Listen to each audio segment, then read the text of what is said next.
საქართველოს პრეზიდენტის ბობოყვათის რეზიდენცია მიხეილ სააკაშვილმა დღეს თავდაცვის სამინისტროს გადასცა. პრეზიდენტის განცხადებით რეზიდენციაში 2008 წლის აგვისტოს ომში დაღუპული სამხედროების ოჯახის წევრები ყოველწლიურად დაისვენებენ. ინიციატივა ჟურნალისტებს მიხეილ სააკაშვილმა დღეს ბობოყვათის რეზიდენციაში გააცნო.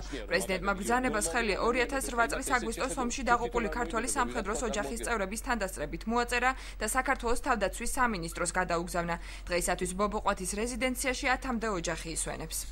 რეზიდენცია, რომელიც არის ბობოყვათის სამთავრობო რეზიდენცია, რომელიც იყო თავისუფლად ცეკას-დვინის რეზიდენცია, მერე ასლანაბაშიძის, მერე საქართველოს პრეზიდენტის რეზიდენცია და სადაც მე ვთქვა, რომ საკმაოდ იშვიათად ჩერდებოდი და ბოლო 1 წელი პრაქტიკულად თითქმის არ ყოფილვარ. გადავცეთ ომში დაღუპული ოჯახის წევრების დასასვენებლად. მე მგონი ამაზე უკეთესი დანიშნულება ამ რეზიდენციას, რომელიც არის ყველაზე უფრო ლამაზ და თვალდარწმუნ ადგილას საქართველოში, ვერ გამოიძებნება და მე ვფიქრობ, რომ ეს იქნება კარგი საქმე თუ მთავრობასთან ერთად ამ საქმეს თავს მოკლედ გავაკეთებთ. თავდაცვის სამინისტრო აიღებს კონტროლქვეშ აქაურობას და მოახმარს აი ამ ოჯახებს. მადლობელი ვარ, რომ გადმოგცა პრეზიდენტმა ეს შენობა აგვისტოს ომის გმირების შვილებს